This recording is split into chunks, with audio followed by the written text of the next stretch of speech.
الحمد لله وصلى الله وسلم على نبينا محمد وعلى آله وصحبه أجمعين. رب اشرح لي صدري ويسر لي أمري واحلل عقدة من لساني يفقه قولي. عزیز طلبہ طالبات، السلام علیکم ورحمۃ اللہ تعالی وبرکاتہ. امید آپ سب لوگ ایمان اور صحت کی بہترین حالت میں ہوں گے. آج ہمارا الشمائل المحمدیہ، جس کو ہم شمائل النبی صلی اللہ علیہ وسلم بھی کہتے ہیں، اس کا درس ہے انشاءاللہ. اس میں ہم نبی کریم صلی اللہ علیہ وسلم کی مبارک زندگی سے متعلق کچھ اہم پہلو پڑھیں گے باذن اللہ، اس پر بات کریں گے. اور جیسے کہ آپ جانتے ہیں کہ یہ کتاب آپ صلی اللہ علیہ وسلم کی زیر استعمال جو چیزیں ہیں، آپ صلی اللہ علیہ وسلم کا رہن سہن ہے، آپ صلی اللہ علیہ وسلم کا سراپا مبارک ہے، اس حوالے سے جو حدیث ہے اس کا مجموعہ ہے جو امام ترمذی رحمہ اللہ نے جمع کیا تھا. اللہ تعالیٰ ان سے راضی ہوں اور ہمیں اس سے صحیح طور پر استفادہ کرنے کی بھی توفیق عطا فرمائے، آمین یا رب. آج ہمارے سامنے جو باب ہے انشاءاللہ وہ ہے نبی کریم صلی اللہ علیہ وسلم کی رفتار مبارک کے حوالے سے. پچھلے درس میں ہم نے آپ صلی اللہ علیہ وسلم کے ایزار کے حوالے سے، تہبند کے حوالے سے بات کی تھی، اور اسی طرح آپ صلی اللہ علیہ وسلم کی پگڑی مبارک کے حوالے سے، جس کو ہم امامہ بھی کہتے ہیں، اس پہ بات کی تھی. اور کچھ آلات حرب جو ہے خود، اس پہ بھی ہم نے بات کی تھی. تو آج جو باب نمبر 19 ہے یہ کتاب کا، باب امام ترمذی رحمہ اللہ فرماتے ہیں باب ما جاء فی مشیت رسول اللہ صلی اللہ علیہ وسلم، کہ نبی کریم صلی اللہ علیہ وسلم کی رفتار مبارک کا بیان. مشیہ کہتے ہیں عربی میں رفتار کو، چلنے کے انداز کو. اسی سے پھر یہ مشی بھی ہے، یعنی چلنا ہے کسی کا. اور یہ ورڈ جو ہے وہ جیسے کہ آپ جانتے ہیں قرآن کریم میں بھی آیا ہوا ہے. طيب امام ترمذی رحمہ اللہ فرماتے ہیں پہلی حدیث میں، حدیث نمبر 123 ہے یہ. حدثنا قتيبة ابن سعيد قال حدثنا ابن لهيعة عن أبي يونس عن أبي هريرة رضي الله تعالى عنه أنه قال ما رأيت شيئا أحسن من رسول الله صلى الله عليه وسلم. جناب ابو حریرہ رضی اللہ تعالیٰ عنہ کی یہ حدیث ہے. وہ فرماتے ہیں میں نے اللہ کے نبی صلی اللہ علیہ وسلم سے زیادہ خوبصورت کوئی چیز نہیں دیکھی. كأن الشمس تجری فی وجہہ، یعنی آپ صلی اللہ علیہ وسلم کی خوبصورتی کا یہ عالم تھا کہ گویا کوئی سورج آپ صلی اللہ علیہ وسلم کے چہرے مبارک پر تیر رہا ہو. وما رأيت أحدا أسرع في مشيته من رسول اللہ صلی اللہ علیہ وسلم. اور اسی طرح میں نے آپ صلی اللہ علیہ وسلم سے زیادہ تیز کسی کو چلتے ہوئے نہیں دیکھا. یعنی آپ صلی اللہ علیہ وسلم کی رفتار جو ہے وہ باقیوں سے تیز ہوا کرتی تھی. كأنما الارض تطوى له، اور ایسے محسوس ہوتا تھا جیسے زمین آپ کے لیے لپیٹ دی گئی. انا لنجہد انفسنا وانه لغیر مختلف، ہم آپ صلی اللہ علیہ وسلم کے ساتھ چلنے میں پوری محنت اور مشقت کیا کرتے تھے. لنجہد، یعنی آپ صلی اللہ علیہ وسلم کی جو رفتار ہے وہ تیز ہوتی تھی تو ہمیں تھوڑا اور خود کو تیز چلانا پڑتا تھا کہ آپ صلی اللہ علیہ وسلم کے ساتھ ہم مل سکے. حالانکہ آپ صلی اللہ علیہ وسلم رفتار میں کوئی تکلف نہیں فرماتے تھے. وَإِنَّهُ لَغَيْرُ مُخْتَلِف، یعنی آپ صلی اللہ علیہ وسلم کی رفتار بالکل ایک ان کا جو آپ صلی اللہ علیہ وسلم کا طریقہ کار تھا اسی کے مطابق تھی. اس میں کوئی تکلف نہیں تھا کہ جان بوجھ کے تیز چلا جائے، لیکن وہ اس کے باوجود ہمارے لیے وہ ایک قسم کا تیز ہی آپ صلی اللہ علیہ وسلم کی چال تھی. تو اس باب میں امام ترمذی رحمہ اللہ نے 3 احادیث ذکر کی ہیں جن کا تعلق آپ صلی اللہ علیہ وسلم کی رفتار، آپ صلی اللہ علیہ وسلم کے چلنے کے حوالے سے. اگرچہ کہ اس حوالے سے تھوڑی احادیث کا کچھ حصہ پہلے بھی گزر چکا ہے، جہاں آپ صلی اللہ علیہ وسلم کا سراپا ہم نے پڑھا تھا، جس میں یہ چیز آئی تھی کہ آپ صلی اللہ علیہ وسلم جب چلتے تھے تو تیز چلتے تھے یا دوڑ کر چلتے تھے. لیکن امام ترمذی نے یہاں پر علیحدہ سے بھی ایک باب اس حوالے سے چیپٹر باندھا ہے، اور اس میں نبی کریم صلی اللہ علیہ وسلم کی رفتار کے حوالے سے کچھ حدیث ذکر کی ہیں۔ اس حدیث کی جو سند ہے وہ حسن ہے انشاءاللہ، یعنی یہ قابل قبول ہے۔ تو اس میں ایک تو بات یہ ہے کہ اللہ کے نبی صلی اللہ علیہ وسلم کی خوبصورتی اور آپ صلی اللہ علیہ وسلم کے جو حسن و جمال کی خوبصورتی کے متعلق ابو ہریرہ رضی اللہ تعالیٰ عنہ نے بیان کیا، اللہ تعالیٰ ان پر، ان کی والدہ پر رحم فرمائے، جس میں انہوں نے فرمایا کہ اللہ کے نبی صلی اللہ علیہ وسلم اتنے خوبصورت تھے، اتنے حسین و جمیل تھے، اور خاص طور پر آپ صلی اللہ علیہ وسلم کا جو چہرہ تھا وہ اتنا روشن چہرہ تھا کہ ایسے جیسے کوئی سورج جو ہے وہ آپ صلی اللہ علیہ وسلم کے چہرے پہ چمک رہا ہو یا وہ تیر رہا ہو۔ یعنی آپ صلی اللہ علیہ وسلم کی چہرے انور کی اتنی اس میں نور ہوتا تھا کہ جس سے گویا ایسے محسوس ہوتا تھا کہ شاید جیسے کوئی سورج ہے وہ چمک رہا ہے، اور اس سے ارد گرد کا جو حصہ ہے آپ صلی اللہ علیہ وسلم کا جسم مبارک وہ بھی چمک رہا ہے۔ تو ایک تو یہ کہ اس میں آپ صلی اللہ علیہ وسلم کے حسن و جمال کی بھی خبر دی ہے جناب ابو ہریرہ رضی اللہ تعالیٰ عنہ نے، اور اس کے ساتھ ساتھ اس میں اللہ کے نبی صلی اللہ علیہ وسلم کی رفتار مبارک کے حوالے سے بھی فرمایا کہ آپ صلی اللہ علیہ وسلم تیز چلا کرتے تھے۔ اس سے ہمیں پتہ چلتا ہے کہ آپ صلی اللہ علیہ وسلم ایک مضبوط جسم کے مالک تھے صلی اللہ علیہ وسلم، اور آپ کی چال میں کمال قوت جو ہے وہ موجود تھی، یہاں تک کہ ابو ہریرہ رضی اللہ تعالیٰ عنہ فرماتے ہیں کہ ہم آپ صلی اللہ علیہ وسلم کے ساتھ چلنے کے لیے کوشش کیا کرتے تھے، یعنی تیز چلتے تھے، حالانکہ آپ صلی اللہ علیہ وسلم بالکل اپنی نارمل روٹین میں چل رہے ہوتے۔ تو اس سے ایک تو ہمیں یہ بھی سبق ملتا ہے کہ ایک مومن کی جو چال ڈھال ہے وہ کس قدر مضبوط ہونی چاہیے۔ لاغر اپنا کی طریقے سے چلنا یا بہت زیادہ نرمی سے چلنا، یہ ایک مرد کے لیے تو خاص طور پر اس کے شایان شان نہیں ہے۔ اس کے لیے ضروری ہے کہ وہ اپنے اندر ایک مضبوطی قوت پیدا کرے، اور اپنی چال ڈھال کے اندر بھی اس بات کا اظہار کرے کہ وہ اللہ رب العزت کی مخلوق ہے اور اللہ رب العزت نے اس کو مضبوط بنایا۔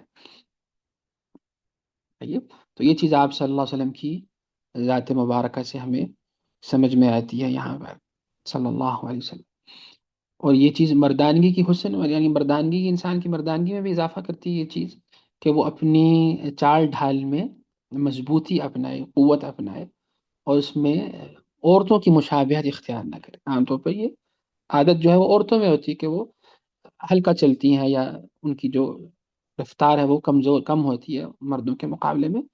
تو سبحان اللہ، ہمارے معاشرے میں اگر ہم دیکھیں تو حالات اس ڈگر پر چل رہے ہیں کہ اب تو بہت سارے مرد حضرات بھی اپنی رفتار میں، اپنی چال ڈھال میں عورتوں کی مشابہت اختیار کرتے ہیں، جو کہ درست نہیں ہے، اور اس سے اجتناب کرنا چاہیے۔ ایک مومن کو جو ویسے بھی مضبوط جسم کا مالک ہونا چاہیے، اور اپنی رفتار میں بھی اس طرح اظہار اس کو کرنا چاہیے۔ اللہ کے نبی صلی اللہ علیہ وسلم نے ہمیں یہی سکھایا ہے۔ اگلی حدیث دیکھیے، یہ جناب علی رضی اللہ تعالیٰ عنہ سے ہے۔ امام ترمذی رحمہ اللہ فرماتے ہیں حدثنا علی بن حجر وغير واحد قالوا حدثنا عيسى بن يونس عن عمر بن عبد الله مولى غفرة قال أخبرني إبراهيم بن محمد من ولد علي بن أبي طالب رضي الله عنه قال كان علي إذا وصف النبي صلى الله عليه وسلم قال، جناب علی رضی اللہ تعالیٰ عنہ جب کبھی اللہ کے نبی صلی اللہ علیہ وسلم کا سراپا وصف بیان کیا کرتے تو فرماتے كان إذا مشى تقلع كأنما ينحط من صبب، کہ جب آپ صلی اللہ علیہ وسلم چلا کرتے تو آپ قوت کے ساتھ چلا کرتے، اور اس قوت کو یعنی انہوں نے کس طرح بیان کیا کہ انما ينحط من صبب، گویا آپ کسی بلندی سے ڈہلوان کی طرف اتر رہے ہیں۔ یعنی آپ صلی اللہ علیہ وسلم کی چال میں اس طرح ہوا کرتا تھا معاملہ کہ ایسا لگتا تھا جیسے کوئی انسان کسی اونچائی سے نیچائی کی طرف جب آتا ہے تو وہ اس کی چال میں تیزی سی آ جاتی ہے، اور اس چیز کو اگر آپ ایکسپیریمنٹ بھی کرنا چاہیں تو کر لیں، کسی اوپری جگہ سے، کسی جیسے اونچائی سے اگر نیچے چلیں، نیچے کی طرف اتریں تو عام طور پر انسان کی جو چال ہوتی ہے وہ تیز ہو جاتی ہے۔ تو آپ صلی اللہ علیہ وسلم کی نارملی جو ہے وہ اسی طرح کی چال ہوا کرتی تھی کہ گویا محسوس ہوتا تھا کہ کسی بلندی سے انسان جس طرح ڈہلوان کی طرف اترتا ہے، تو اس طرح آپ صلی اللہ علیہ وسلم انتہائی قوت کے ساتھ چلا کرتے تھے۔ یہ آپ صلی اللہ علیہ وسلم کی چال میں تواضع کا اظہار ہے بیسیکلی. اور آپ صلی اللہ علیہ وسلم کی اس عادت سے ہمیں پتہ چلتا ہے کہ آپ صلی اللہ علیہ وسلم کے اندر کبر اور یہ نخوت جس قسم کی جو چیز ہے وہ بالکل بھی موجود نہیں تھی. اور اسی چیز کو آپ صلی اللہ علیہ وسلم نے اپنے عمل سے اپنے ساتھیوں کو، اپنے ماننے والوں کو سمجھایا کہ ان کی بھی چال ڈھال ایسی ہی ہونی چاہیے کہ جس میں کسی قسم کا کبر، کسی قسم کا کوئی نخرہ اور یہ چیز نہ ہو، بلکہ تواضع کا اختیار ہو، تواضع کا بیان ہو، اظہار ہو اس کا، اس کی چال کے اندر بھی. اس کی سند اگرچہ کمزور ہے لیکن یہ بات دیگر حدیث میں بھی آئی ہے، واللہ اعلم. اگلی حدیث بھی اسی سے ریلیٹڈ ہے، یعنی بلکہ یہی حدیث ہے تقریباً ایک دوسری سند سے امام ترمذی رحمہ اللہ نے ذکر فرمائی ہے.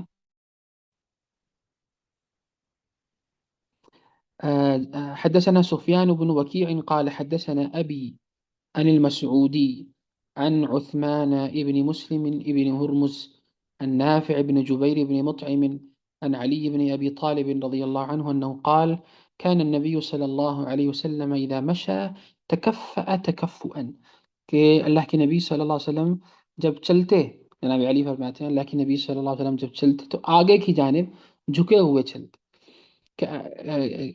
كأنما ينحط من صبب، گویا آپ کسی اونچی جگہ سے ڈہلوان کی طرف آ رہے ہیں. یعنی آپ صلی اللہ علیہ وسلم کی چال میں، رفتار میں ایک قسم کی تیزی ہوتی تھی اور تھوڑا سا جھکاؤ بھی ہوتا تھا. اور یہ چیز بھی ہم محسوس کر سکتے ہیں جب آپ کسی اونچائی سے نیچائی کی طرف چلیں تو انسان کے اندر تھوڑا سا جھکاؤ بھی آ جاتا ہے آگے کی طرف. تو یہ آپ صلی اللہ علیہ وسلم کی نارمل جو چال تھی اس کے اندر یہ چیز موجود تھی. اس سے ہمیں پتہ چلتا ہے کہ ایک مومن کی چال جو ہے وہ کیسی ہونی چاہیے. خاص طور پر اس کا ہمیں خود قرآن کریم میں اہل ایمان کا جو طریقہ بتایا گیا ہے چلنے کا، یمشون علی الارض ہونا، کہ اللہ کے جو بندے ہیں نیک وہ زمین پر نرمی کے ساتھ چلتے ہیں، سکون اور وقار کے ساتھ چلتے ہیں. تو آپ صلی اللہ علیہ وسلم اس آیت کی بھی عملی تفسیر تھے اور یہی چیز آپ صلی اللہ علیہ وسلم نے اپنے ساتھیوں کو، اپنے ماننے والوں کو سکھائی. اور اس سے ہمیں یہ پتہ چلتا ہے کہ انسان کو اپنی چال ڈھال میں تکبر اور گھمنڈ اس سے بچانا چاہیے. اور یہ چیز اللہ تعالیٰ کو ناپسند ہے کہ کوئی شخص انتہائی گھمنڈی انداز سے چلے اور اس میں وہ تکبر کا اظہار کرے. جیسے کہ حدیث میں آتا ہے آپ صلی اللہ علیہ وسلم نے پچھلی قوموں کے حوالے سے ایک شخص کا ذکر کیا کہ ایک آدمی دو چادروں میں بڑے ناز اور نخرے کے ساتھ اور انتہائی کبر کے ساتھ چل رہا تھا، تو اللہ تعالیٰ نے اس کو زمین میں دھسا دیا اور وہ قیامت تک اسی طرح وہیں دھسا رہے گا. یعنی اس کی اس بری حرکت کی وجہ سے اور اس کی اس کبر کی وجہ سے جو اس نے اپنے چلنے میں اظہار کیا. تو ایک مومن کو اپنے اندر تواضع اور انکساری لے کر آنی چاہیے اور یہی چیز اس کو اللہ رب العزت کے مزید قریب کرتی ہے. اللہ تعالیٰ ہمیں اس کی توفیق عطا فرمائے، آمین یا رب. طيب. اسی طرح آپ صلی اللہ علیہ وسلم کے حوالے سے صحیح مسلم کے اندر بھی حدیث آتی ہے جناب انس رضی اللہ تعالیٰ عنہ کی، وہ یہاں پر انہوں نے ذکر نہیں کی، کہ جس میں آپ صلی اللہ علیہ وسلم کے بارے میں جناب انس فرماتے ہیں کہ آپ صلی اللہ علیہ وسلم اس طرح چلتے تھے جیسے کوئی عصا کے سہارے جھکاؤ لے کے چلے. یعنی کوئی شخص اگر کوئی عصا اپنے پاس کوئی لکڑی وغیرہ کا سہارا لے کے چلتا ہے تو تھوڑا سا جھک سا جاتا ہے.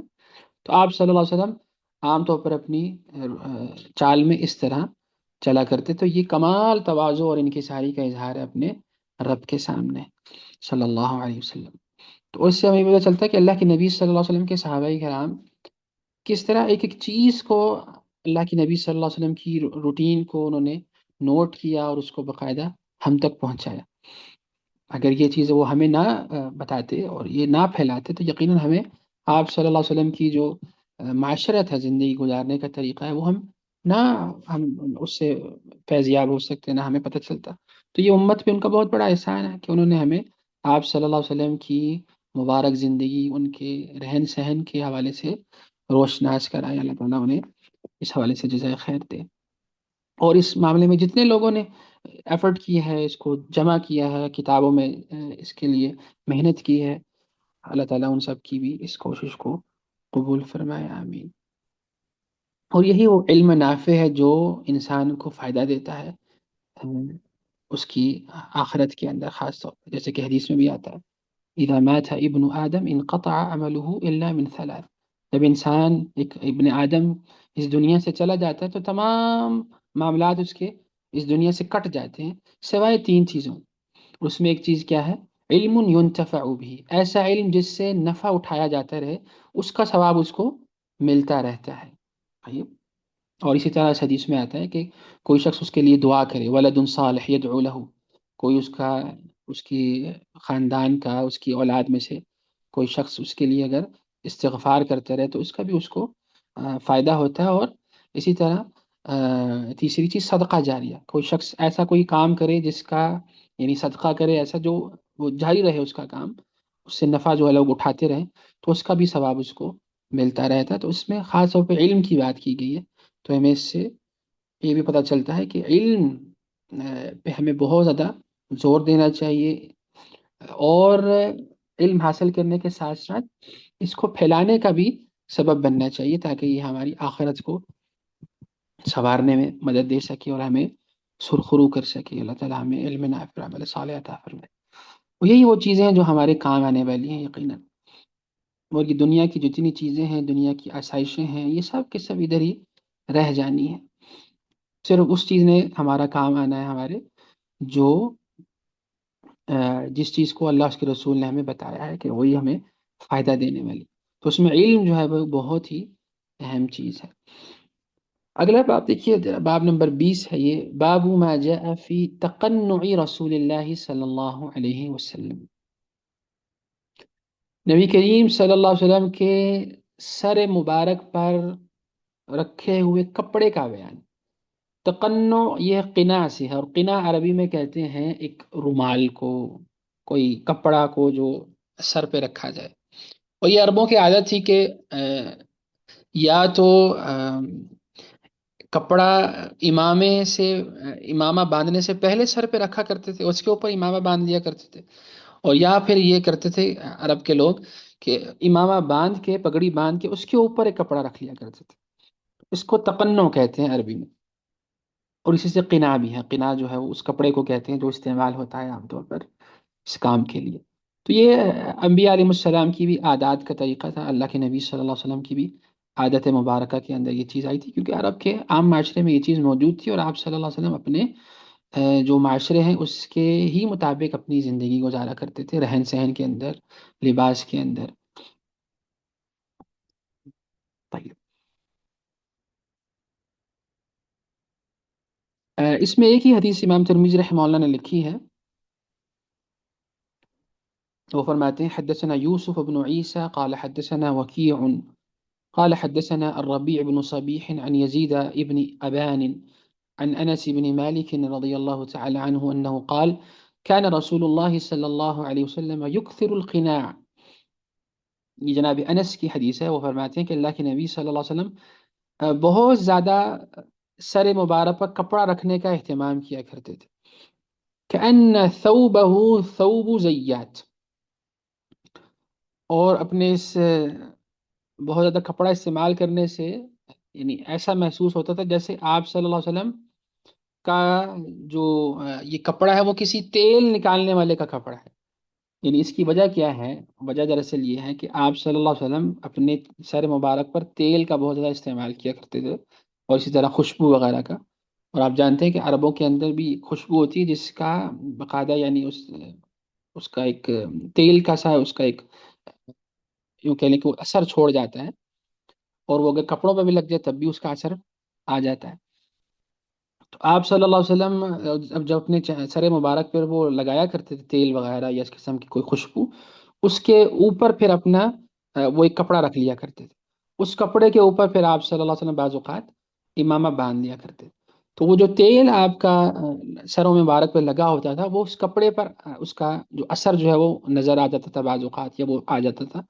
تو وہ اتنے زیادہ استعمال کرنے کی وجہ سے جناب انس کہتے ہیں کہ وہ کپڑا یعنی ایسا محسوس ہوتا ہے یہ کسی تیل کا جو کوئی کاروبار کرنے والا شخص ہے یہ اس کا کپڑا ہے، کیونکہ عام طور پر جو شخص جس کاروبار میں ہوتا ہے اس کے گیٹ اپ سے عام طور پر اس چیز کا اظہار ہو جاتا ہے کہ اس کے کثرت استعمال کی وجہ سے. تو آپ صلی اللہ علیہ وسلم بھی بہت زیادہ استعمال فرمایا کرتے تھے.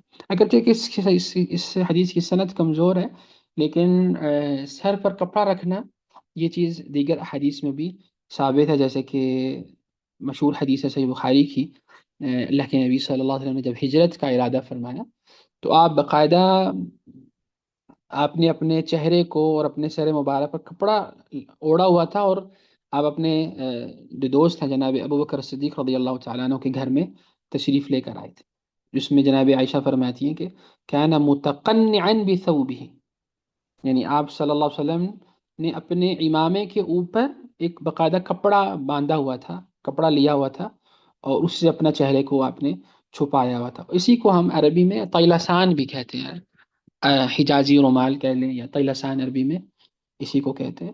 تو یہ عام طور پر عربوں کی عادت تھی کہ وہ امامے کے اوپر رومال لے لیا کرتے تھے. تو اس حوالے سے بھی چونکہ ایک حدیث ملتی ہے تو اس کو امام ترمذی رحمہ اللہ نے یہاں پر بیان کیا کہ یہ بھی آپ صلی اللہ علیہ وسلم کی عادت مبارکہ میں سے ایک چیز تھی، جو عرب کے اندر جو ایک طریقہ رائج تھا رہن سہن کا، اس کو آپ صلی اللہ علیہ وسلم نے اختیار کیا صلی اللہ علیہ وسلم. اگلا باب دیکھیے، باب نمبر 21 ہے یہ، باب ما جاء فی جلسۃ رسول اللہ صلی اللہ علیہ وسلم. پہلے ہم نے مشیا کے حوالے سے پڑھا، یعنی چال ڈھال رفتار. یہاں پر ہے جلسہ. جلسہ کہتے ہیں بیٹھنے کو.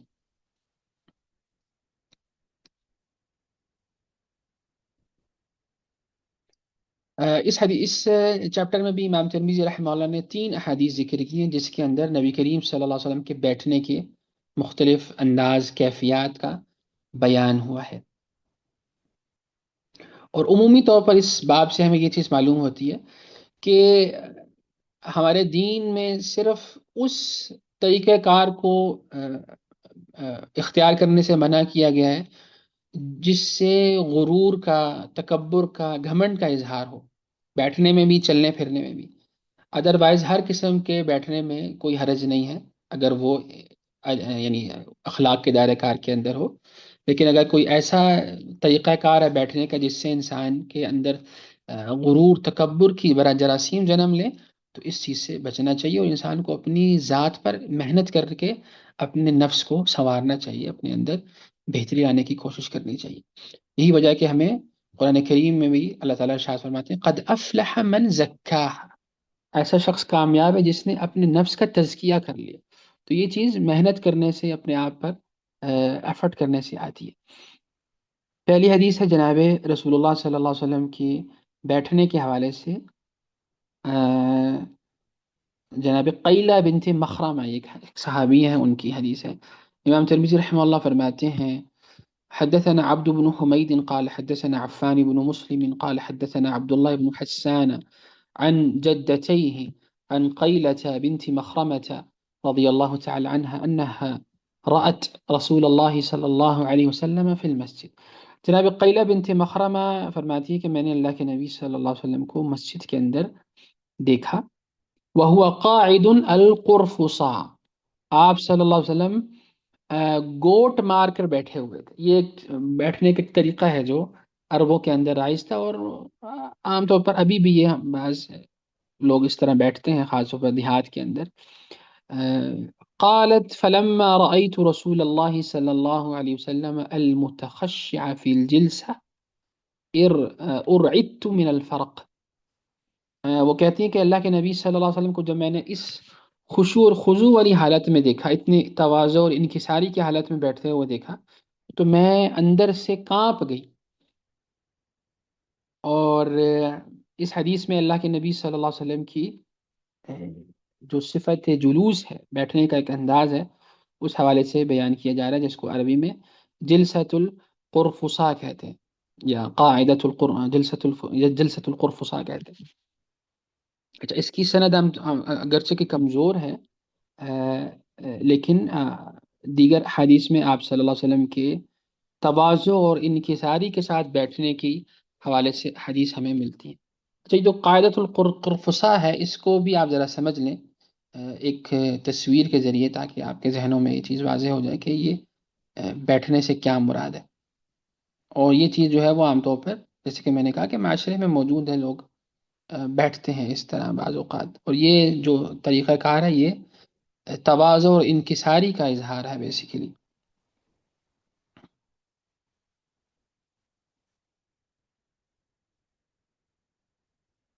اچھا، تصویر مجھے مل نہیں رہی۔ ہم، چلیے موقع ملا تو میں دوبارہ شیئر کر دوں گا ابھی، بلکہ ہاں یہ ہے، یہ ہے جلسۃ القرفصاء، اس کو کہتے ہیں اس طرح بیٹھنا، کہ آپ کی رانیں جو ہیں وہ آپ کے پیٹ کے قریب ہوں، اور آپ مکمل طور پر نیچے بیٹھے ہوئے بھی نہ ہوں، ٹانگیں آپ کی سیدھی ہوں، اور آپ کے ہاتھ جو ہے وہ ایک دوسرے سے ملے ہوں، اور ضروری نہیں کہ ہمیشہ ہاتھ ملے ہوئے ہوں، لیکن عمومی طور پر اس طرح بیٹھنے کو عربی میں جلسۃ القرفصاء کہتے ہیں، اور یہ تواضع اور انکساری کا اظہار ہے۔ آپ دیکھتے ہوں گے ہمارے دیہات کے اندر خاص طور پہ لوگ جو ہیں وہ اس قسم کی طریقہ جلوس ہے وہ اس کو اختیار کرتے ہیں، تو یہ ان کے اندر ایک انکساری کا اظہار ہوتا ہے۔ جو لوگ اس طرح کی بیٹھنے کا انداز اپناتے ہیں، یہ ان کی اندر جو ہے وہ اس بات کا اظہار ہوتا ہے کہ ان کی کبر وغیرہ موجود نہیں ہے ان کے اندر۔ تو اس قسم کی بیٹھنے سے بھی انسان کے نفس کی تربیت ہوتی ہے باقاعدہ، اور اس کے اندر جو ہے وہ کبر کا مادہ جو ہے وہ ختم ہوتا ہے۔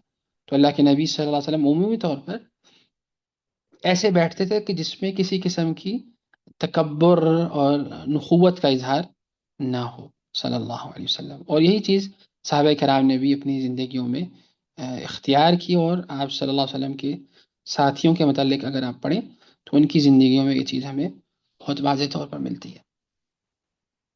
طیب، اس حدیث میں جو انہوں نے فرمایا کہ میں ڈر گئی، تو وہ دراصل اس وجہ سے کہ جب انہوں نے اس چیز کو دیکھا کہ آپ صلی اللہ علیہ وسلم جیسی عظیم شخصیت، جو اللہ رب العزت کے پیغمبر ہیں اور دنیا اولاد آدم کے سردار ہیں، ان کے اندر بھی کس قدر انکساری اور تواضع ہے، اور وہ اس طرح بیٹھے ہوئے ہیں، تو اور وہ اپنے آپ پر محنت کر رہے ہیں، اور ہمارے لیے وہ ایک بہترین نمونہ بن کے پیش کیے گئے ہیں، تو ہمیں یقیناً اس حوالے سے بہت زیادہ اپنا خیال رکھنا چاہیے، اور اپنے آپ کی اصلاح کی کوشش کرتے رہنا چاہیے۔ طيب، اگلی حدیث دیکھیے، یہ ہے آ، ایک اور صحابی سے، عبداللہ بن زید جن کا نام تھا۔ امام ترمذی رحمہ اللہ فرماتے ہیں حدثنا سعید بن عبد الرحمن المخزومی وغیر واحد قالوا حدثنا سفیان عن الزهري عن عباد بن تميم عن عمه أنه رأى النبي صلى الله عليه وسلم مستلقيا في المسجد۔ عباد ابن تمیم یہ ایک تابعی ہیں، وہ اپنے چچا سے یہ روایت کرتے ہیں، ان کے چچا جو ہے وہ صحابی تھے جن کا نام تھا عبداللہ بن زید بن عاصم انصاری۔ وہ فرماتے ہیں کہ انہوں نے اللہ کے نبی صلی اللہ علیہ وسلم کو مسجد کے اندر لیٹے ہوئے دیکھا، چت لیٹے ہوئے یعنی یا چت لیٹے ہوئے دیکھا، واضعا احدى رجليه على الاخرى، اس حالت میں کہ آپ صلی اللہ علیہ وسلم نے اپنے ایک پاؤں کو اپنے دوسرے پاؤں کے اوپر رکھا ہوا تھا۔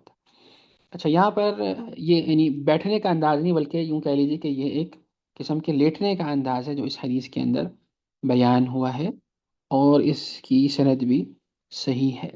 اس میں جو راوی ہیں جناب عبداللہ ابن زید ابن عاصم رضی اللہ تعالی عنہ، یہ ایک انصاری صحابی تھے، اور انتہائی جنگجو اور بہادر صحابہ میں ان کا شمار ہوتا ہے۔ یہی وہ شخص ہیں جنہوں نے مسیلمہ کذاب کو بھی جہنم واصل کیا تھا، اس شخص نے جب نبوت کا جھوٹا دعویٰ کیا اللہ کے نبی صلی اللہ علیہ وسلم کے زمانے میں، تو اسی صحابی نے جناب عبداللہ بن زید بن عاصم انصاری نے اس شخص کو اس کا کام تمام کیا، اس کو جہنم حاصل کیا۔ تو یہاں پر وہ اللہ کے نبی صلی اللہ علیہ وسلم کے لیٹنے کے انداز کو بیان فرما رہے ہیں کہ میں نے آپ صلی اللہ علیہ وسلم کو ایک بار مسجد میں ایسے لیٹے ہوئے دیکھا کہ آپ نے ایک پاؤں کو دوسرے پاؤں کے اوپر رکھا ہوا تھا۔ یہ حدیث صحیح بخاری کے اندر بھی اور صحیح مسلم کے اندر بھی موجود ہے۔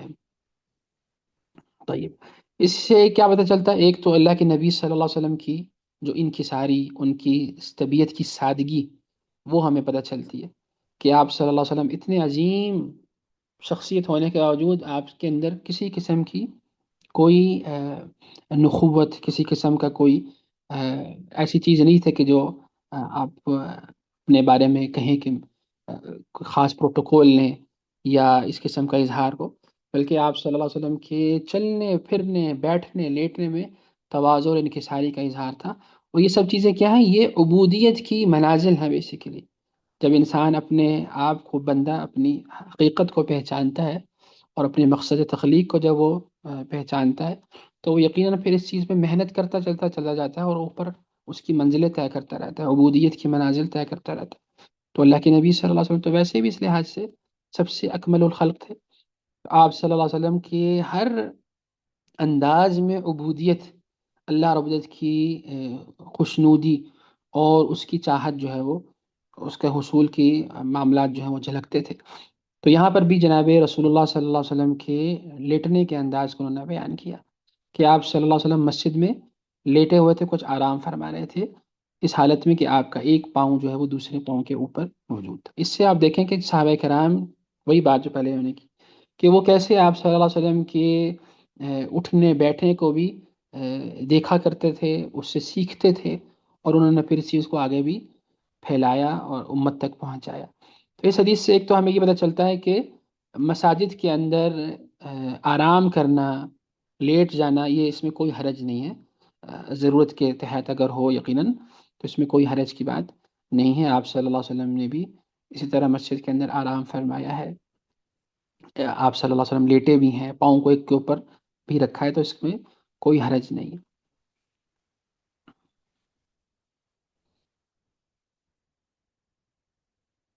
طيب، آخری حدیث اس باب کی ہے۔ امام ترمذی رحمہ اللہ فرماتے ہیں حدثنا سلمة ابن شبيب قال حدثنا عبد الله بن إبراهيم المدني قال حدثني قال حدثنا إسحاق بن محمد الأنصاري عن ربيح ابن عبد الرحمن ابن أبي سعيد عن أبيه عن جده أبي سعيد الخدري رضي الله تعالى عنه أنه قال كان رسول الله صلى الله عليه وسلم إذا جلس في المجلس احتبى بيديه۔ یہ جناب ابو سعید خدری رضی اللہ تعالیٰ عنہ سے مروی حدیث ہے۔ وہ فرماتے ہیں کہ اللہ کے نبی صلی اللہ علیہ وسلم جب مسجد میں بیٹھتے تو آپ صلی اللہ علیہ وسلم گوٹ مار کر بیٹھ جایا کرتے تھے۔ وہی جس کو پہلے میں نے آپ کو بتایا، جس کو عام طور پر پنڈلیاں ملا کے بیٹھنے کو بھی کہا جاتا ہے۔ تو اگرچہ کہ اس کی سند تو کافی کمزور ہے، یہ قابل استشہاد نہیں ہے، قابل اعتماد نہیں ہے، لیکن جیسے کہ میں نے کہا کہ آپ صلی اللہ علیہ وسلم کے بیٹھنے کے حوالے سے دیگر احادیث میں یہ چیز آئی ہے کہ آپ انتہائی تواضع اور انکساری کے ساتھ بیٹھا کرتے تھے۔ اور اس باب کا دراصل مقصد یہی ہے ہمیں بتانا کہ ایسا انداز اپنایا جائے کہ جس میں انسان تکبر اور گھمنڈ سے بچا رہے اور اس کے اندر یہ جراثیم پیدا نہ ہو، اور یقیناً اخلاقی آداب کا خیال بھی رکھا جائے، اخلاقی پہلوؤں کو بھی انسان کو خیال رکھنا چاہیے اپنے اٹھنے بیٹھنے کے اندر۔ اللہ تعالیٰ ہمیں سمجھ کی توفیق عطا فرمائے، آمین یا رب۔ اچھا، ایک بات اور ذہن میں رکھیے کہ یہ جو گوٹ مار کے بیٹھنا ہے، جیسے میں نے ابھی آپ کو تصویر میں بھی دکھایا کہ جس میں انسان کی ٹانگیں سیدھی رہتی ہیں، پیٹ کی طرف رہتی ہیں، اور اس کا دونوں ہاتھ جو ہیں وہ ایک دوسرے کو یوں کہہ لیجئے کہ پکڑ لیتے ہیں، دایاں ہاتھ بایاں کی طرف، بایاں ہاتھ دایاں کی طرف۔ تو یہ چیز عام طور پر مطلب اس میں بیٹھنے میں کوئی حرج نہیں ہے، لیکن خاص طور پہ اللہ کے نبی صلی اللہ علیہ وسلم نے اس طرح بیٹھنے سے جمعے کے دن منع فرمایا، یعنی جمعے کے خطبے کے دوران انسان کو ایسے نہیں بیٹھنا چاہیے۔ اس کی مختلف وجوہات بھی علماء نے بیان کی ہیں کہ بعض اوقات اس سے انسان پر نیند بھی جلد طاری ہو جاتی ہے اگر وہ اس طرح بیٹھا رہے کانسٹنٹلی، اور دیگر امور بھی اس کو لاحق آ سکتے ہیں، خاص طور پہ سطر کے حوالے سے۔ اور اسی سے بچنے کا حکم اس لیے دیا گیا، یعنی یہ آداب کے اندر ہے، یعنی ایسا نہیں کہ کوئی حرام ہے، لیکن یہ کہ من جملہ آداب میں سے یہ چیز ہے کہ خطبہ جمعہ کے وقت انسان کو اس طرح بیٹھنے سے پرہیز کرنا چاہیے تاکہ وہ نشیط رہے، یعنی جو خطبہ دیا جا رہا ہے اس کو وہ مکمل اٹینشن کے ساتھ سنے اور اس کی توجہ اس میں مرکوز رہے، اس کے اوپر کسی قسم کی جو نیند وغیرہ کا غلبہ جو ہے وہ نہ آ جائے۔ اگلا جو باب ہے، باب 22واں باب، باب ما جاء فی تکأتی رسول اللہ صلی اللہ علیہ وسلم. تکأ یا تکأ بھی کہتے ہیں اس کو. تکأ سے مراد ہے تکیہ لگانا یا تکیے کا استعمال کرنا. اسی سے ورڈ نکلا ہے اتکا، یعنی کسی چیز کا سہارا لے کے بیٹھنا.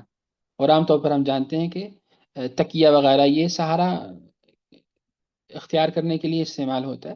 اردو میں بھی یہ لفظ جو ہے وہ عربی سے آ گیا ہمارے پاس. تو ہر وہ چیز جو سہارے کے لیے استعمال کی جائے اس کو ہم عام طور پر اتکا کہتے ہیں عربی کے اندر. ٹیک لگا کے یا کسی چیز کا سہارا لے کے بیٹھنا. تو یہ چیز بھی اللہ کے نبی صلی اللہ علیہ وسلم سے ثابت ہے کہ آپ اپنے رہن سہن میں چیزوں کا سہارا لے کے تشریف فرمایا کرتے تھے، کبھی دائیں طرف کبھی بائیں طرف. اور اس حوالے سے بھی امام ترمذی رحمہ اللہ نے 5 احادیث اس باب کے اندر ذکر کی ہیں. اس میں سے ہم انشاءاللہ 2 حدیث پڑھ لیں گے باذن اللہ، وقت کی قلت کی وجہ سے. پہلی حدیث جو ہے وہ جناب جابر ابن سمرہ رضی اللہ تعالی عنہ کی ہے. امام ترمذی رحمہ اللہ فرماتے ہیں حدثنا عباس بن محمد الدوری البغدادی قال حدثنا اسحاق بن منصور عن اسرائیل عن سماك بن حرب عن جابر بن سمرة رضي الله تعالى عنه أنه قال رأيت رسول الله صلى الله عليه وسلم متكئا على وسادة على يساره. جناب جابر بن سمرہ فرماتے ہیں کہ میں نے اللہ کے نبی صلی اللہ علیہ وسلم کو دیکھا کہ آپ نے اپنے بائیں طرف لیفٹ سائڈ پر تکیہ استعمال کر کے آپ نے اس کے ساتھ ٹیک لگا کے آپ بیٹھے ہوئے تھے. وساد عربی میں کہتے ہیں تکیے کو، جس کو ہم عام طور پہ تکیہ کہتے ہیں. اور متکئن سے یہاں مراد ہے یعنی اس کی ٹیک لگا کر آپ صلی اللہ علیہ وسلم بیٹھے ہوئے تھے اور بائیں طرف بیٹھے ہوئے تھے. یعنی آپ صلی اللہ علیہ وسلم کو جو بایاں ہاتھ ہے وہ اس تکیے کے ساتھ یوں کہہ لیجئے کہ اس کی ٹیک آپ صلی اللہ علیہ وسلم نے لی ہوئی تھی. تو اس سے ہمیں پتہ چلتا ہے کہ بائیں طرف بھی ٹیک لگا کے بیٹھا جا سکتا ہے، اس میں کوئی حرج نہیں ہے. اور یہ حدیث اس کی سند جو ہے وہ حسن ہے انشاءاللہ. طيب، تو اس میں آپ صلی اللہ علیہ وسلم کے تکیہ مبارک استعمال کرنے کے حوالے سے، ٹیک لگانے کے حوالے سے حدیث جو ہے وہ امام ترمذی رحمہ اللہ نے نقل کی ہیں. اور یہ چیزیں ہمیں بتاتی ہیں کہ آپ صلی اللہ علیہ وسلم کس قدر سادگی پسند تھے اور کتنے سادہ زندگی آپ صلی اللہ علیہ وسلم گزارا کرتے تھے. اور آپ صلی اللہ علیہ وسلم کا جو رہن سہن تھا وہ بالکل یعنی سادہ تھا، ایسا کہ اس میں کسی قسم کا کوئی شاہانہ انداز نہیں تھا.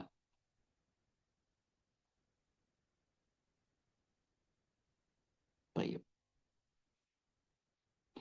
اور اس سے ہمیں یہ پتہ چلتا ہے کہ تکیہ وغیرہ استعمال کرنا یہ کوئی فضول خرچی میں نہیں آتا، بلکہ یہ انسان کی ضرورت میں آتا ہے اور اس کو اختیار کرنے میں کوئی حرج نہیں ہے. گھروں میں اگر کوئی تکیے وغیرہ رکھے یا اس کو خریدے تو یہ نہیں کہا جا سکتا کہ یہ کوئی فضول خرچی ہے، یہ اسراف ہے، ایسا نہیں ہے. بلکہ یہ استعمال کی ضرورت کی چیز ہے جو انسان کو آ، رکھنی چاہیے. اگر اس کی استطاعت ہے تو اس میں کوئی حرج نہیں ہے. اللہ عالم بالصواب. اگلی حدیث دیکھیے، یہ ایک بہت ہی عظیم حدیث ہے سبحان اللہ. جناب ابو بکرہ رضی اللہ تعالی عنہ سے امام ترمذی رحمہ اللہ فرماتے ہیں حدثنا حمید بن مسعدہ قال حدثنا بشر بن المفضل قال حدثنا الجريري عن عبد الرحمن بن أبي بكرة عن أبيه أبي بكر رضي الله تعالى عنه أنه قال قال رسول الله صلى الله عليه وسلم ألا أحدثكم بأكبر الكبائر. جناب ابو بکر رضی اللہ تعالیٰ عنہ، ان کا جو تعارف ہے انشاءاللہ آگے ہم پڑھیں گے. وہ فرماتے ہیں کہ اللہ کے نبی صلی اللہ علیہ وسلم نے ارشاد فرمایا کیا میں تمہیں کبیرہ گناہوں کے بارے میں نہ بتاؤں، بڑے بڑے گناہوں، یعنی بڑے بڑے گناہوں میں سے جو بڑے گناہ ہے، یعنی کبیرہ گناہ کی جو عام کیٹیگری ہے اس میں بھی جو سب سے یعنی بڑے بڑے گناہ ہیں ان کے بارے میں تمہیں میں نہ بتاؤں. تو قالوا بلا یا رسول اللہ، صحابہ نے کہا ضرور آپ بتائیے یا رسول اللہ. قال الاشراک باللہ. تو کبیرہ گناہوں میں جو بھی بڑے بڑے گناہ ہیں ان میں آپ صلی اللہ علیہ وسلم نے ارشاد فرمایا پہلا ہے الاشراک باللہ، اللہ رب العزت کے ساتھ کسی کو شریک ٹھہرانا، اس کی عبادت میں کسی کو شریک ٹھہرانا، یہ کبیرہ گناہوں میں بھی سب سے پہلے نمبر پر. دوسرا، وعقوق الوالدین، اور والدین کی نافرمانی کرنا، یہ بھی کبیرہ گناہوں میں شامل ہے۔ اور پھر فرمایا جناب ابو بکرہ نے، وجلس رسول اللہ صلی اللہ علیہ وسلم وكان متكئا، پھر آپ صلی اللہ علیہ وسلم سیدھے بیٹھ گئے جبکہ آپ نے پہلے ٹیک لگائی ہوئی تھی۔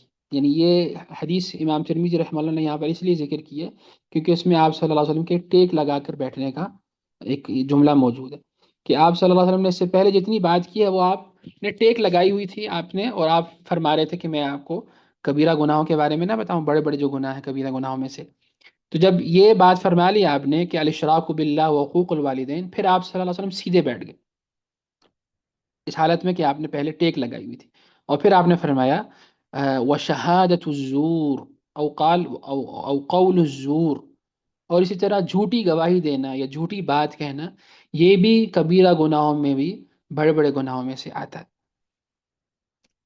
قال ابو بکرہ فرماتے ہیں فما زال رسول اللہ صلی اللہ علیہ وسلم يقولها حتى قلنا لیتہ سکت، کہ آپ صلی اللہ علیہ وسلم اپنی اس بات کو دہراتے رہے بار بار، یہ آخری کلمے کو، کہ شہادت الزور، جھوٹی بات کہنا، جھوٹی گواہی دینا، یہ بہت بڑا یعنی گناہ ہے، کبیرہ گناہوں میں بھی جو بڑے بڑے گناہ ہیں۔ تو آپ صلی اللہ علیہ وسلم اس بات کو دہرا رہے تھے بار بار، تو ہم نے خواہش کی کہ کاش آپ صلی اللہ علیہ وسلم خاموش ہو جائیں۔ اب اس کا مطلب کیا، یہ آگے انشاءاللہ ہم پڑھیں گے کہ اس سے مراد کیا ہے ان کی۔ پہلے تو ہم دیکھتے ہیں یہ جناب ابو بکر رضی اللہ تعالیٰ عنہ کا تعارف۔ ایک ہے ابو بکر رضی اللہ تعالیٰ عنہ الصدیق، جن کا اصل نام تھا عبداللہ بن عثمان التیمی، بنو تیم سے جن کا تعلق تھا۔ ابو بکر بھی ان کی کنیت تھی، اصل نام ان کا عبداللہ تھا، اور یہاں پر ہے ہمارے پاس جو صحابی ہے ان کا نام ہے، ان کی کنیت ہے ابو بکرہ، آخر میں تا ہے، گول تھا۔ ان کا اصل نام تھا نفیع ابن الحارث الثقفی، یہ بنو ثقیف سے تعلق رکھتے تھے جو طائف کے ارد گرد جو علاقہ ہے وہاں پر یہ قبیلہ آباد تھا، اور ابھی بھی آباد ہے، تو یہاں سے یہ ان کا تعلق تھا۔ ان کی کنیت تھی ابو بکرہ۔ بکرہ اصل میں عربی میں کہتے ہیں اس آلہ کو جس کے ذریعے کسی کنویں سے پانی نکالا جاتا ہے نا، وہ ایک گول سا ایک گول سی چیز ہوتی ہے جس کے اوپر رسی لگائی جاتی ہے اور پھر وہ اس کو کھینچا جاتا ہے، تو وہ جو گول سا ایک سرکل سا لکڑی کا عام طور پر ہوتا تھا اس زمانے میں، پہلے اور اب بھی ہوتا ہے دیہات کے اندر، وہ جو گول سا چیز ہوتی ہے اس کو بکرا عربی میں کہتے ہیں۔ اس کے پیچھے بھی ایک یعنی واقعہ ہے، یہ طائف کے اندر چونکہ رہنے والے تھے نا بنو ثقیف سے، تو ان کے لیے کوئی سبیل نہیں بن رہی تھی کہ یہ اللہ کے نبی صلی اللہ علیہ وسلم کے پاس آ جائیں، یعنی ان کے اپنے جو لوگ ہیں جیسے وہ کفار تھے تو وہ جانے نہیں دے رہے تھے یا مشکل تھی ان کو آنے میں، تو انہوں نے نکلنے کا وہاں راستہ یہ اپنایا کہ انہوں نے ایک وہ بکرا لیا، یعنی اب اردو میں پتہ نہیں اس کو کیا کہتے ہیں، اس کو رکھ کے اس کے اوپر یہ بیٹھ کے، اور اپنے آپ کو انہوں نے یعنی کیونکہ وہ علاقہ سارا وہ اس کا ہے لا الہ الا اللہ پہاڑوں والا ایریا ہے، تو اس کے اوپر جو ہے وہ بیٹھ کے یہ نیچے آ گئے اس بکرا کے اوپر، جس کو میں نے ابھی آپ کو بتایا کہ وہ پانی نکالنے کے لیے جو استعمال ہوتا ہے، جس کے اوپر وہ لگائی جاتی ہے رسی تو وہ گھومتا ہے، پھر اسی کے اوپر یہ بیٹھ کے تو اس کے ذریعے یہ نیچے آ گئے تاکہ ان کو پکڑا نہ جا سکے، تو اسی وجہ سے بھی ان کا یہ کنیت بھی مشہور ہو گئی ابو بکرا۔ ویسے ان کا اصل نام تھا نفیع بن الحارث رضی اللہ تعالی عنہ۔ تو اس سے اب اندازہ لگائیے کہ صحابہ کرام کیسے اللہ کے نبی صلی اللہ علیہ وسلم کی جو صحبت ہے اور آپ صلی اللہ علیہ وسلم کی قربت حاصل کرنے کے لیے انہوں نے کیسے کیسے جتن کی، کہ یہاں تک کہ ان کو اس کو بھی استعمال کرنے میں بھی کوئی حرج محسوس نہیں ہوا، بلکہ اسی پہ وہ بیٹھ کے اپنے علاقے سے اوپر پہاڑ کی طرف سے وہ نیچے کی طرف آ گئے اس کے اوپر بیٹھ کے رضی اللہ تعالیٰ عنہ۔ اس میں وہ فرما رہے ہیں کہ اللہ کے نبی صلی اللہ علیہ وسلم بیٹھے ہوئے تھے، ٹیک لگائی ہوئی تھی آپ صلی اللہ علیہ وسلم نے، اور پھر آپ نے یہ تین چیزیں بیان فرمائی۔ اس سے ہمیں یہ بھی پتہ چلتا ہے کہ اللہ کے نبی صلی اللہ علیہ وسلم کا جو تربیت کا اور تعلیم کا انداز ہے وہ بھی ہمیں اس کا بھی ایک جھلک ملتی ہے کہ آپ صلی اللہ علیہ وسلم کبھی کبھی تعلیم و تربیت میں خود سے سوال بھی کیا کرتے تھے، یا یوں کہہ لیجئے کہ ایسی بات کیا کرتے تھے جس سے سننے والوں کا شوق بڑھے، جیسے یہاں پر ہے کہ الا احدثکم باکبر الکبائر، کیا میں تمہیں بڑے بڑے گناہوں کے بارے میں نہ بتاؤں، یہ بڑے گناہوں میں سے بھی جو بڑے بڑے ہیں. تو اس سے کیا ہے کہ سننے والوں کا ایک اٹینشن آتی ہے، شوق پیدا ہوتا ہے کہ کیا بات ہونے والی ہے. طيب، تو یہ ایک مربی، ایک معلم کا ایک انداز ہوتا ہے سکھانے کا، سمجھانے کا. اس کو ہمیں اپنانا چاہیے اپنے گھروں میں بھی، یقیناً اولاد کی تربیت میں بھی. اگر ہم میں سے جو اساتذہ ہیں ان کو بھی یقیناً اس چیز کو اپنانا چاہیے، اللہ کے نبی صلی اللہ علیہ وسلم کے طریقۂ تربیت، طریقۂ تعلیم. تو صحابہ کرام نے یک زبان ہو کر کہا کہ ضرور یا رسول اللہ، آپ ہمیں بتائیے. اس سے پتہ چلتا ہے کہ وہ لوگ کس قدر حریص تھے، سیکھنے سکھانے کے عمل میں کتنا شوق ان کا تھا، کہ انہوں نے اللہ کے نبی صلی اللہ علیہ وسلم کو فرمایا کہ یا رسول اللہ ضرور آپ ہمیں بتائیے. تو آپ نے پھر ان کو بتایا کہ کبیرہ گناہوں میں جو سب سے بڑا گناہ ہے وہ ہے الاشراک باللہ، اللہ رب العزت کے ساتھ کسی بھی مخلوق کو، غیر اللہ کو شریک بنانا. یہ کبیرہ گناہوں میں سے سب سے بڑا گناہ ہے. اور یہ آپ جانتے ہی ہیں کہ جس کو اللہ نے بھی فرمایا کہ اللہ تعالیٰ ہر شے کو، ہر گناہ کو معاف کر سکتے ہیں، لیکن شرک جس سے سرزد ہوتا ہے اور وہ اسی حالت میں اگر دنیا سے چلا جائے بغیر توبہ کیے ہوئے، تو یہ چیز اس کو کبھی بھی جہنم سے آزادی نہیں دلا سکتی. اس کا ٹھکانہ ہمیشہ جہنم ہے. یہ ایک ایسی چیز ہے کہ جس کو اللہ رب العزت نے کبھی بھی معاف نہ فرمانے کا اعلان کیا ہوا ہے. اور اس سے ہمیں پتہ چلتا ہے کہ شرک کس قدر نحوست کی اور کتنا بڑا یہ گناہ ہے، اور اس کو سیکھنا سمجھنا بھی کتنا ضروری ہے. یعنی صرف ایسا ہی تو نہیں کہ یہ گناہ ہے اور اس سے ہمیں پتہ چل جائے کہ یہ کبیرہ گناہ ہے. ہمیں یہ بھی پتہ چلنا چاہیے کہ شرک کہتے کسے ہیں، کن کن معاملات میں شرک ہوتا ہے، اس کا مفہوم کیا ہے. کہیں ہمارے اندر معاذ اللہ کوئی شرک وغیرہ تو نہیں پایا جا رہا، یا ہمارے معاشرے میں جو اس قسم کی پریکٹسز ہوتی ہیں اس کے اندر شرک پایا جایا اگر، تو اس سے ہم اپنے آپ کو بچائیں. یعنی تعلیم و تربیت حاصل کرنا اس حوالے سے بھی بہت زیادہ ضروری ہے، تاکہ انسان اپنے آپ کو اس مہلک مرض سے اور اس گناہ سے اپنے آپ کو بچا سکے. اور اس کے اگینسٹ کیا ہے؟ التوحید. توحید سیکھے گا تو یقیناً اس کو شرک کی بھی تعلیم آ جائے گی کہ شرک کہتے کسے ہیں.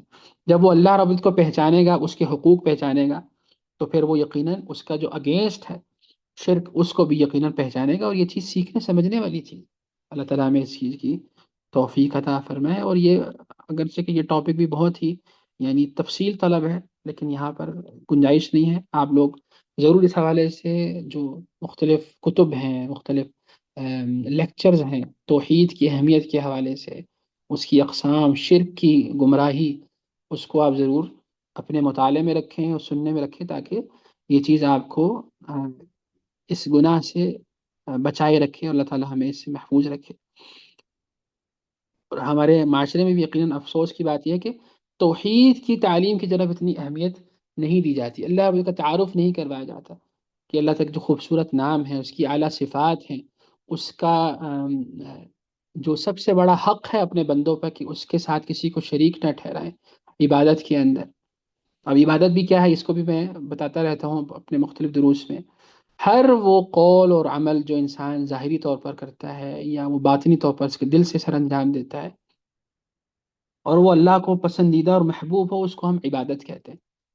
اور اللہ تعالیٰ کو پسند کیا ہے یہ ہمیں کیسے پتہ چلے گا؟ یا تو اللہ کی کتاب سے پتہ چلے گا، یا پھر اللہ کے نبی صلی اللہ علیہ وسلم کی زبان مبارک سے جو حدیث ہیں ان کے ذریعے ہمیں پتہ چلے گا کہ اللہ تعالیٰ کو کیا پسند ہے. تو اس کے اندر صرف اور صرف اسی کو خالص کر کے اپنے آپ کو اس کے سامنے جھکائے رکھنا اور اس چیز کو ادا کرنا اللہ رب العزت کی خوشنودی کے لیے، یہ دراصل عبادت ہے. اور اس میں دونوں چیزیں آ جاتی ہیں، ظاہری اعمال بھی جو انسان اپنے اعضاء سے کرتا ہے، اپنے ہاتھ پاؤں سے، اور باطنی اعمال، یعنی باطنی اعمال سے مراد دل کے اعمال جن کو ہم ڈیڈز آف ہارٹ کہتے ہیں، اعمال قلوب.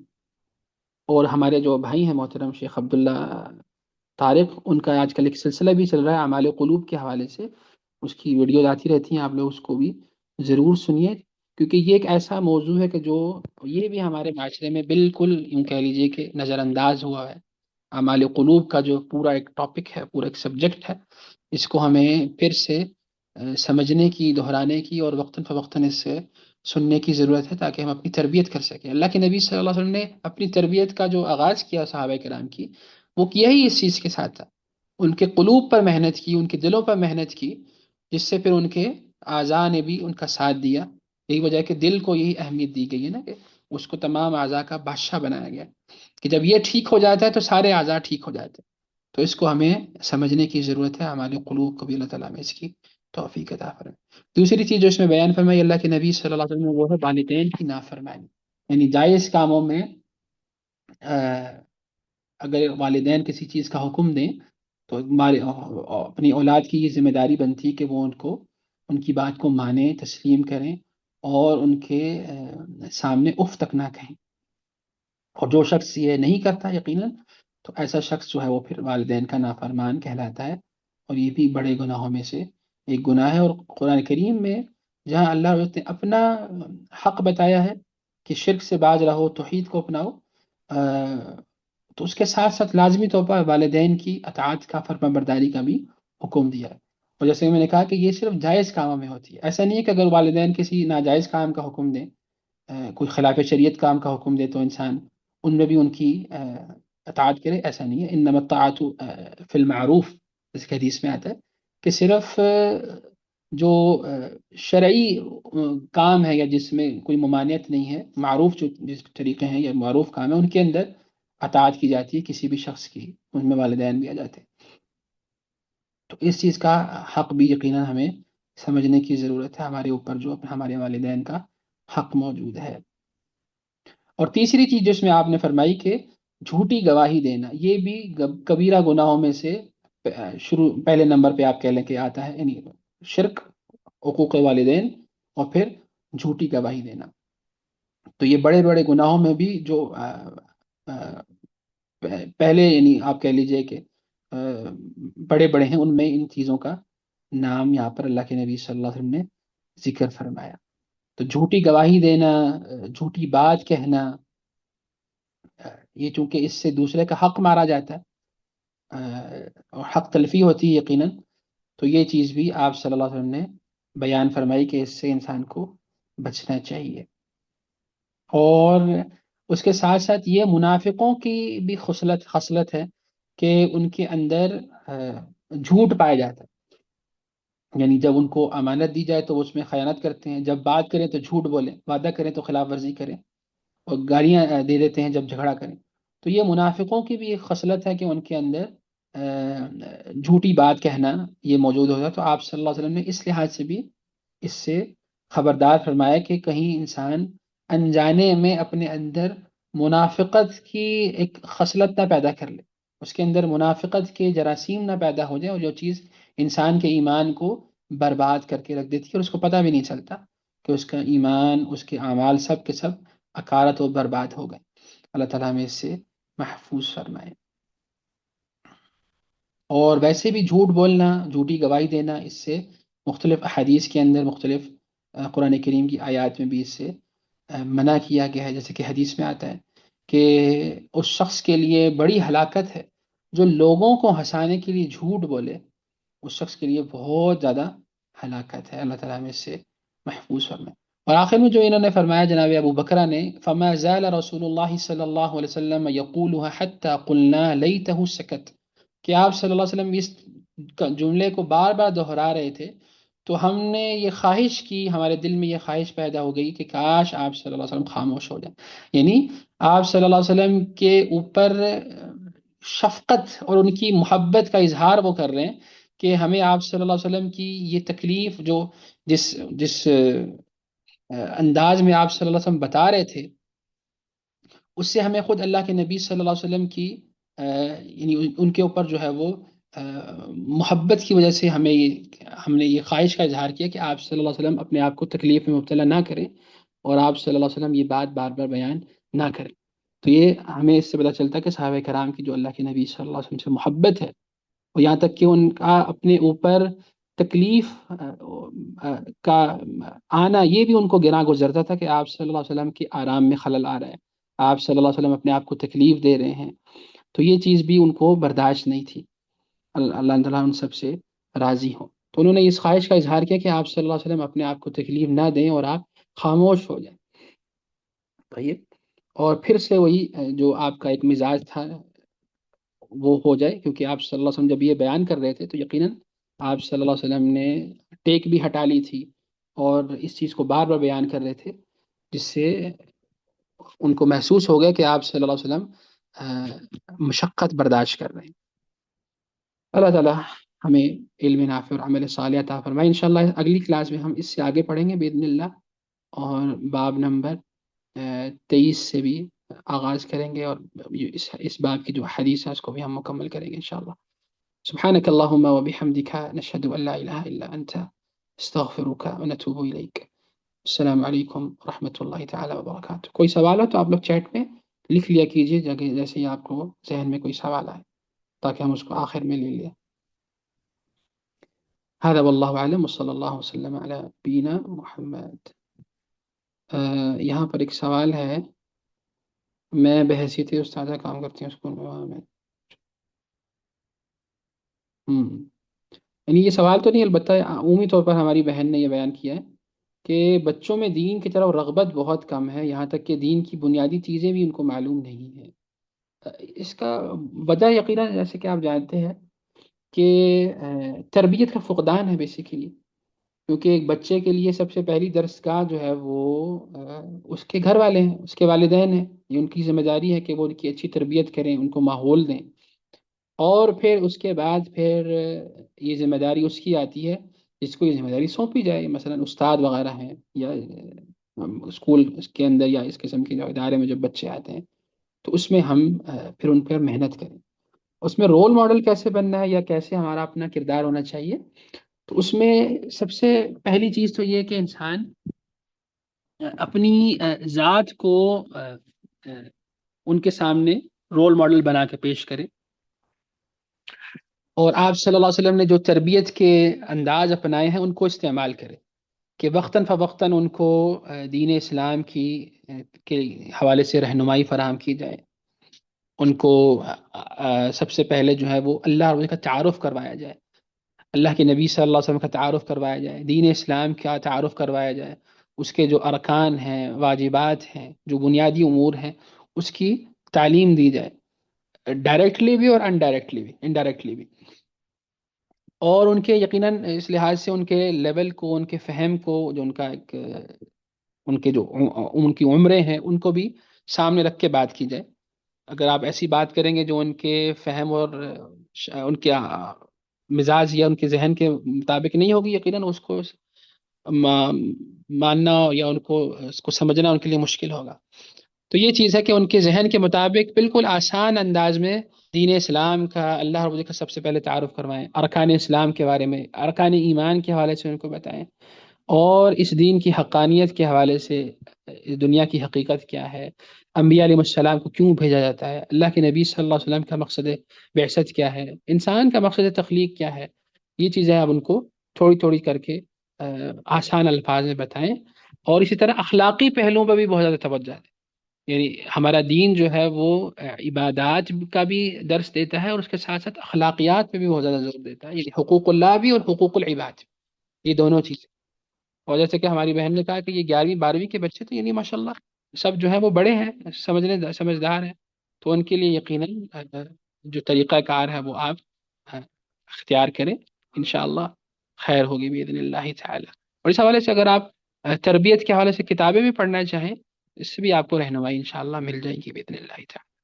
تو عمومی طور پر یہ ہے کہ انسان جیسے کہ میں نے کہا کہ ارکان ایمان، ارکان اسلام کا تعارف کروائے، اللہ رب کا تعارف کروائے، اللہ کے نبی صلی اللہ علیہ وسلم کا، اسلام کا جو عمومی مزاج ہے، اس کی جو تعلیمات ہے، اس حوالے سے ان کو روشناس کرائے، فرائض کی اہمیت کا بتائے، اخلاقیات کے حوالے سے بتائے، اللہ کے نبی صلی اللہ علیہ وسلم کی سیرت کو پڑھنے کا اس کے اندر سے ان کا شوق ان کو دلائے کہ وہ پڑھیں، تاکہ وہ اپنے آپ کو سدھار سکیں، قرآن کریم سے ان کا رشتہ جوڑیں، ان کو کوئی ایسی چیز دے دیں کہ جو اس کو خود یعنی قرآن کریم کا مطالعہ کریں، اس میں اندر تلاش کریں اس کو، آپ ان کو ایسی اسائنمنٹ وغیرہ دیں، صحیح ہے؟ تو اس سے ان کے اندر شوق تعلم دین اسلام کے حوالے سے یہ جذبہ بڑھے کہ وہ اپنے دین کو سمجھیں اور ایک بامقصد زندگی گزاریں۔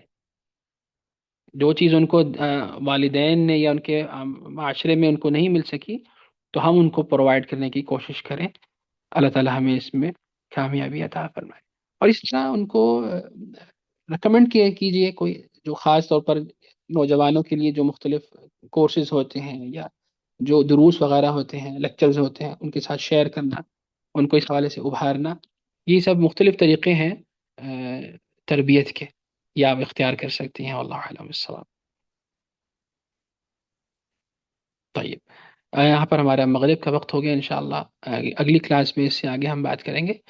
سبحانك اللهم وبحمدك نشهد أن لا إله إلا أنت نستغفرك ونتوب إليك. والسلام عليكم ورحمة الله تعالى وبركاته. مع السلامة.